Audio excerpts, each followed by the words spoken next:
こんにちは、ハリケーンフットボールです。今回の教材は、クリスタルパレスの鎌田大地に関する動画です。クリスタルパレスはヨーロッパカンファレンスリーグの第4節でストラスブールと対戦し、2対1で敗戦しました。鎌田大地はローテーションで先発を外れ、82分から途中出場したものの、ほとんとボールタッチもなく試合終了しました。パレスファンのチャンネルであるバックオブザネストのレビュー動画では、この試合のフラストレーションとともに、鎌田大地が必要だったとも話しています。実際にどのように話しているのか、チェックしてみましょう。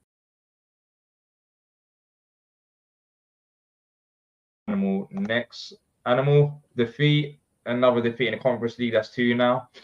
In the league phases, of course, it's not like Europa League. We've got less games as well, so every defeat matters massively. And when you're looking at the league table, 18th currently in the Conference League, and I don't even know. I can't even calculate it in my head because there's a big gap between us and 8th place. That even if we do win our next 3 games, if we can make the top 8, but what was your thoughts on the game today? I thought it was a poor performance. I think our passing was pretty poor today. We didn't have any kind of control in the midfield. And then after Gay came off, I thought we lost a lot of our defensive positioning. And I think we didn't get anything out of that game because of the chances we missed, but we lost that game because of our defensive frailty today. I've got to disagree with Chris as well. I thought the referee was poor. I didn't think that was a handball for Max Lacroix that set up their goal. I also think he was, for some reason, incredibly biased against us. I think Eddie, when he was through, I don't think that was a foul. I think there were calls for fouls that weren't fouls. And, I do think he got a couple of decisions right. And, I think the elbows are a bit of a concern. Like Convo's elbow, that was the right decision, but there was definitely decisions out there that swayed towards Strasbourg getting, up the pitch and getting that momentum. But yeah, in the second half was turgid. It was turgid.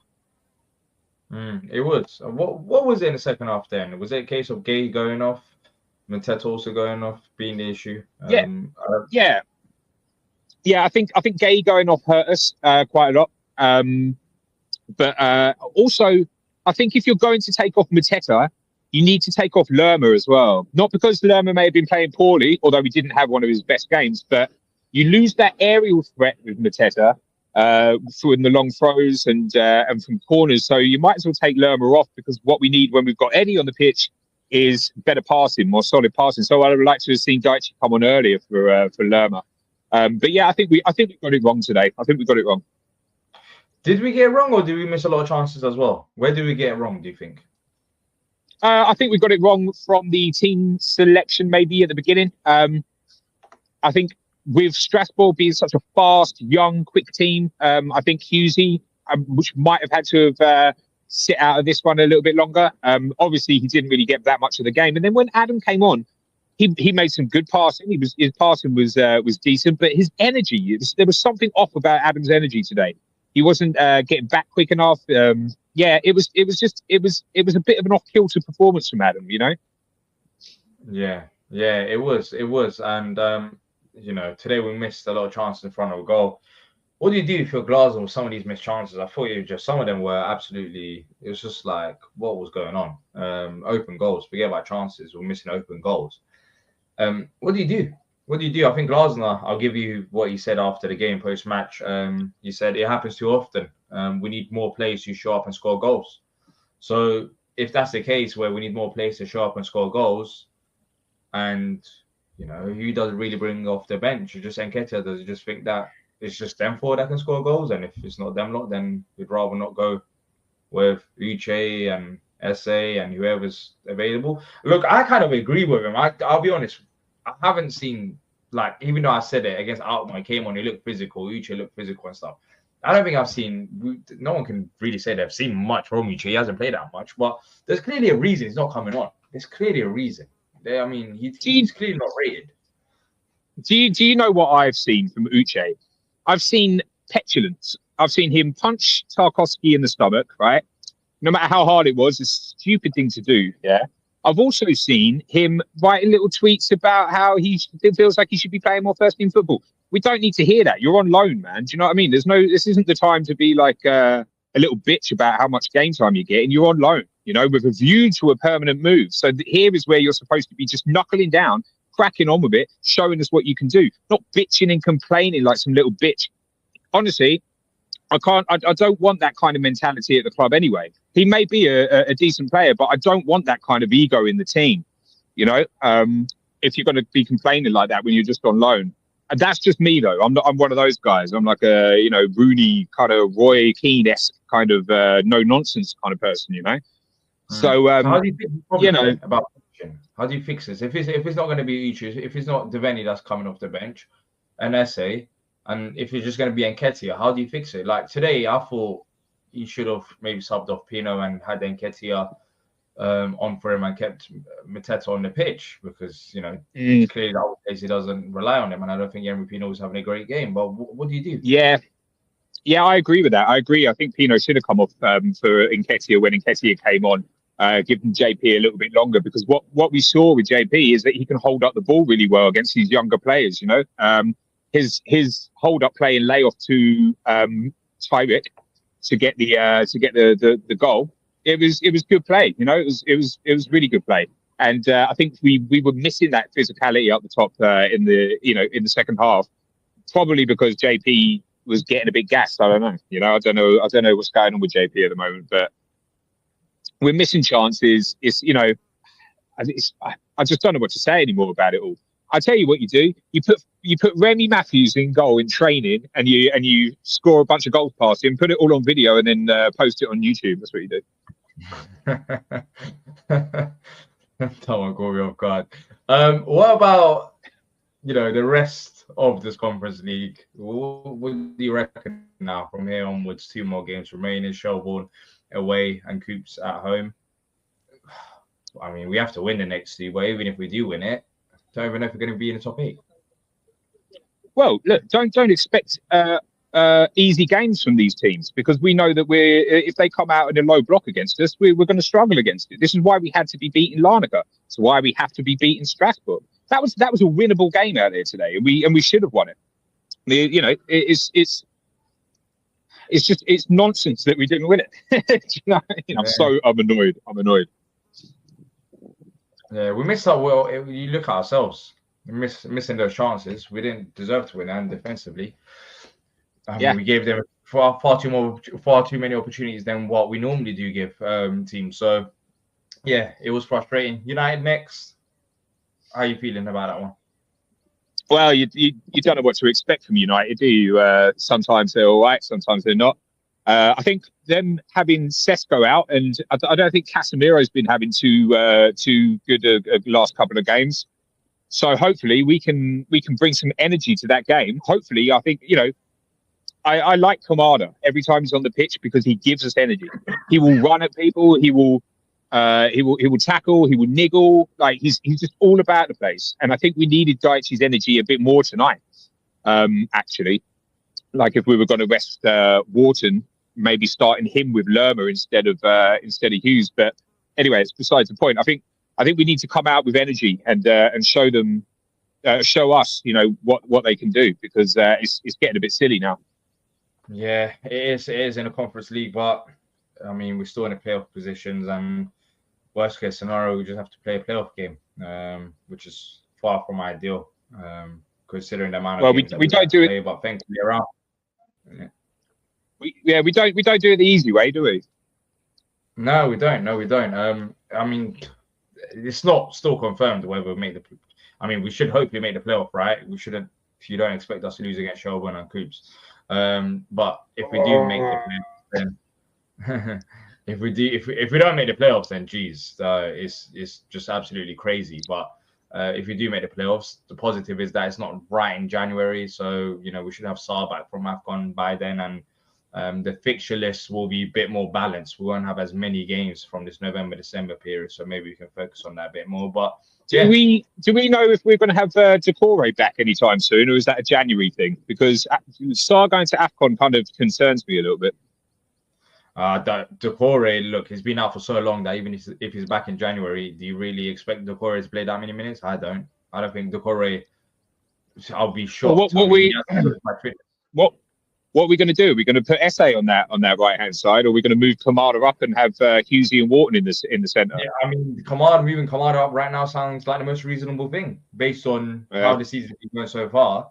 If it's Essay's not really coming on, Uche's not coming on, so unless something changes and Glasgow's like go out there and prove me wrong and gives players opportunities, I don't really see them playing because they haven't played so far. But maybe Sarr going may lead to more opportunities, but we're going to see. Sarr's not here for long. Sarr's not here for long. Sarr's not going to be with us in the final home game against Coops in the Conference League, for example. So, you know, we have to take our chances, yes, but there's not that many reliable attacking options off the bench. And this is something that I've called before the international break, to be fair, because it has been confusing at the start of the season with the 10 position and attackers. I think midfield, you see it. Defense, you see it. I mean, Canva goes off. Richards goes off. Canva started, for example, today, and then Richards came off with Gahey. You know, you can shuffle it about. You know who's going to play where. That number 10 position, I would love for the chat to let me know who's the backup number 10 for the right-hand side, who's the backup number 10 for the left-hand side. I would love to know because I genuinely don't know.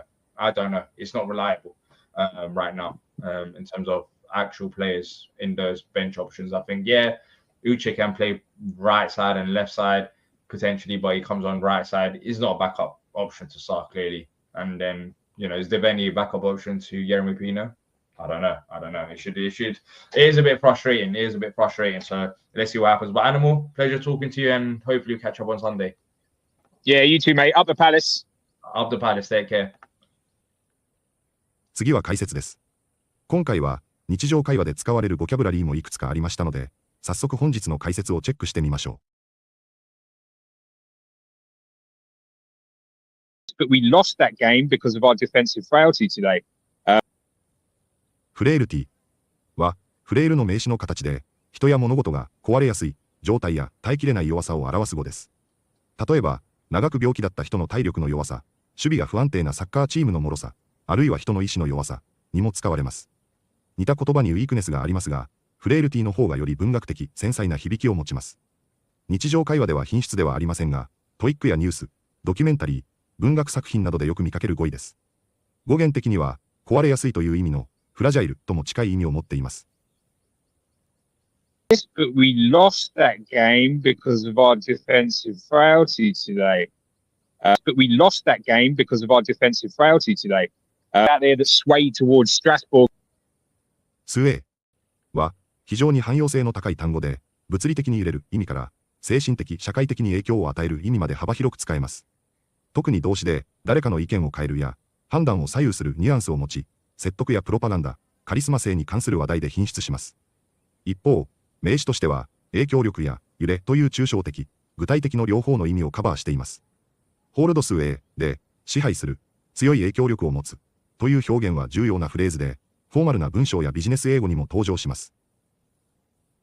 Out there that swayed towards Strasbourg. Out there that swayed towards Strasbourg. But yeah, in the second half was turgid.ターディットは標準英語ではなく、スラングとして口語や SNS、ファン同士のラフな会話の中で使われる造語です。うんこという意味のタードを過去分詞化することで、うんちまみれのようなや最低最悪の状態といった侮辱や自重のニュアンスを強調します。この表現は非常にカジュアルで下品に聞こえるため、公的な場面やフォーマルな文章では絶対に使うべきではありません。代わりにオーフルやテリブルなどが適切です。英語学習者はスラングとして存在を知っておき、自分では使わず理解に留めるのが良いでしょう。But yeah, in second half was turgid. But yeah, in second half was turgid. It was a bit of an off-kilter performance from Adam, you know. オフキルタは口語表現で調子が狂っている、いつもと違って不安定、違和感があるといった状態を指します。キルタ単体では正常や安定という意味ですが、この使い方は非常に稀で、文語的で古風な印象があります。オフキルタは物の傾きに対しても使えますし、人の様子や行動になんか変だなと感じる時にもぴったりな表現です。フォーマルな表現ではありませんが、自然な日常会話、ビジネスのカジュアルな雑談、映画のセリフなどでよく登場します。オフバランス、ウィード、ストレンジーに置き換えることもできますが、オフキルタはより柔らかくユニークな印象を与えます。it was a bit of an off-kilter performance from Adam, you know? It was a bit of an off-kilter performance from Adam, you know? I've seen petulance. ペチュランスは、怒りっぽい人や不満をすぐに態度に出す人を表すときに使う名詞です。特に、大人げないや、子供っぽい感情表現というニュアンスがあります。日本語では、不機嫌さ、拗ねた態度、わがままな怒りといった表現に近いです。日常英会話ではあまり頻繁には使われませんが、ニュース、エッセイ、小説や心理描写の多い会話で登場することがあります。I've seen petulance. I've seen petulance. So here is where you're supposed to be just knuckling down. ナックルダウンは何かに本気で取り組むという意味のカジュアルな表現です。勉強や仕事をサボっていた人がさすがにそろそろ本気出さないと決意するような場面で使われます。日常会話ではやる気スイッチを入れるや気合を入れて取り組むといったニュアンスです。アメリカ英語でもイギリス英語どちらでも通じ、比較的若者から大人まで幅広く使われています。フォーマルではありませんが、職場の会話でも使える便利な表現です。覚えておくと、トイックや英作文にも自然な表現として活用できます。So here is where you're supposed to be just knuckling down. So here is where you're supposed to be just knuckling down, cracking on with it, showing us what you can do. クラックオンは、特にイギリス英語でよく使われる口語表現で、作業や会話をテンポよく進めるや、中断せずに再開するという意味を持ちます。休憩の後によく登場する表現で、さあ続けよう。よし始めようといった前向きな掛け声としても使われます。例えば、同僚に、さあ、どんどん行こうと励ますような場面で自然に登場します。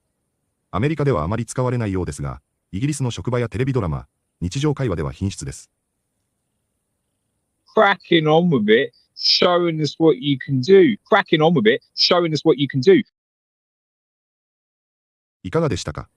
鎌田大地の評価が高いことがよくわかるようですが、エネルギーをチームにもたらし、相手に立ち向かい、タックルをして、相手を困らせるという選手に移っているのは、少し一般的な鎌田に対する印象ではないような気もしますが、鎌田のプレーにそれだけの強さや迫力が見えるのだろうとも感じれます。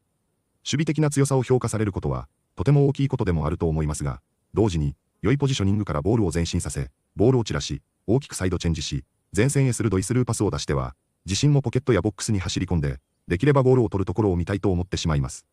次戦のマンチェスターユナイテッド相手にも圧倒するようなパフォーマンスを見せてくれることと期待して、楽しみにしたいと思います。本日もご視聴いただきありがとうございました。またすぐにお会いしましょう。